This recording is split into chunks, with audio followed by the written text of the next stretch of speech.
ล้อแห่งยันเสียนกับกบสิได้ยินค่อยๆคำนี้เลย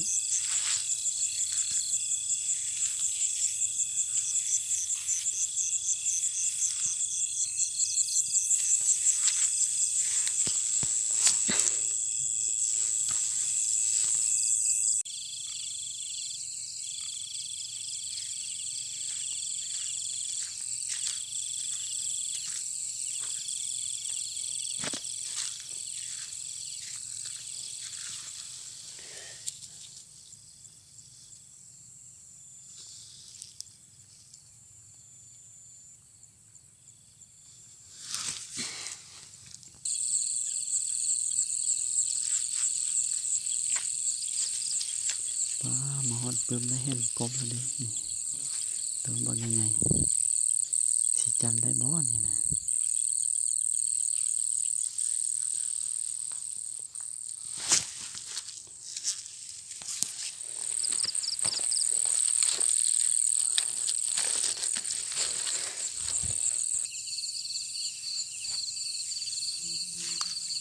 เข็ดน้อยนี่ความหลายเลยเข็ดน้อยนะ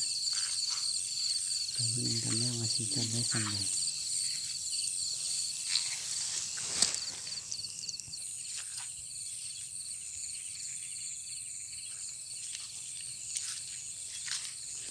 คืนนี้นี่สุดเลยเข็ดน้อยความหลายเลยพูดไปกันบ้างหลายคน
เห็นกบแล้วก็ลืมทายซะจำได้แล้วจะให้ทายในเต็มไม่เดียว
สุดเลยเรียบร้อยนี่ความหลายเลยบ่เฮเลยนี่จะให้จับ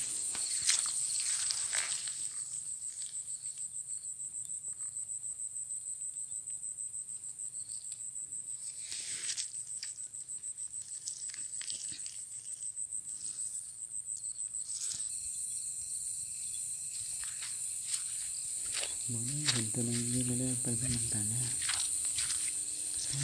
มันซ่อนตัวไม่เลยดีไฟสายนี่ก็เห็นแจ้งพี่น้องยังเห็นมันอยู่ จับได้ไหม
ไฟสายนี่ก็สมควรเด้อ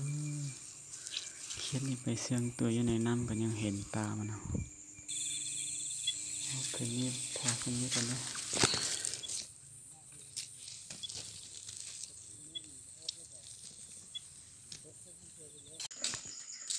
เรื่องนี้เป็นผลเงินคืนนี้เด้อผลเงินคืนนี้ได้ที่ซ้ำนี่ได้มีไปเอาเท่าว่าไม่ได้ครบ2 ตัวแล้วก็เหลือนั้นเป็นเครียดน้อยมดในสำหรับเขาความตั้งใจของเราในที่ซ้ำนี้เอาแล้วก็คอยพบกันในคลิปต่อไปนะขอเข้าใจ